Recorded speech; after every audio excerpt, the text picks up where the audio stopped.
નમસ્કાર ખેડૂત મિત્રો, સ્વાગત છે તમારું ખેડૂત ચેનલની અંદર। મિત્રો, અરબી સમુદ્ર તોફાની બન્યો છે અને હવામાન વિભાગ દ્વારા મહત્વની અપડેટ આપવામાં આવી છે। સાથે જ અંબાલાલ પટેલ દ્વારા ચોમાસાને લઈને અને વરસાદને લઈને આગાહી કરવામાં આવી છે। તો તમામ માહિતી વિશે આપણે આ વિડીયોમાં વાત કરીશું। અને ખેડૂત મિત્રો, જો તમે ચેનલ ઉપર નવા હો તો ચેનલને સબસ્ક્રાઇબ કરી નાખો, જેથી કરીને અમારા આવનાર વિડીયોની માહિતી તમારા સુધી પહોંચી જાય।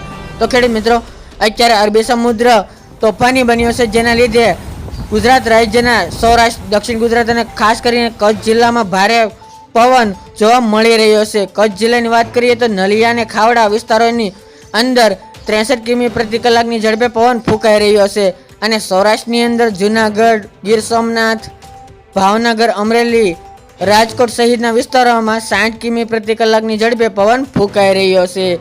જ્યારે દક્ષિણ ગુજરાતની વાત કરીએ તો ખેડૂત મિત્રો, સુરત, ડાંગ અને નવસારીના દરિયાઈ વિસ્તારોની અંદર 50 થી 55 કિમી પ્રતિ કલાકની ઝડપે પવન ફૂંકાઈ રહ્યો છે। અંબાલાલ પટેલ દ્વારા જણાવવામાં આવી રહ્યું છે કે આ પવન 31 તારીખ સુધી જોવા મળી શકે છે, એટલે કે આવનારા 2 દિવસોમાં 29-30 તારીખના રોજ પવનમાં વધારો થાય તેવી શક્યતાઓ જોવા મળી રહી છે।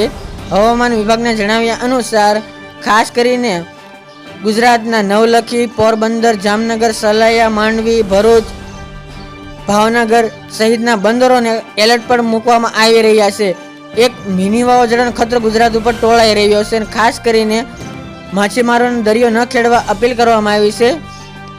અને ખેડૂત મિત્રો, ખાસ કરીને વાત કરીએ તો અત્યારે 3 દિવસ વાદળછાયું વાતાવરણ ગુજરાતના મોટાભાગના વિસ્તારોમાં, એટલે કે ઉત્તર ગુજરાતની અંદર અને દક્ષિણ ગુજરાતની અંદર જોવા મળી રહ્યું છે અને ખાસ તો અમુક વિસ્તારોની અંદર છૂટો છવાયો વરસાદ પણ પડી શકે તેમ છે। અંબાલાલ પટેલના જણાવ્યા અનુસાર નૈઋત્યનું ચોમાસું આગામી 15 તારીખના રોજ ગુજરાતમાં પહોંચે તેવી શક્યતાઓ જોવા મળી રહી છે અને 15 તારીખ આજુબાજુ સૌરાષ્ટ્રના મોટાભાગના વિસ્તારોમાં વાવણી લાયક વરસાદની આગાહી અંબાલાલ પટેલ દ્વારા કરવામાં આવી રહી છે। હવામાન વિભાગના જણાવ્યા અનુસાર આ વર્ષે ગુજરાતની અંદર 3 તબક્કામાં વાવણી થાય તેવી શક્યતાઓ જોવા મળી રહી છે।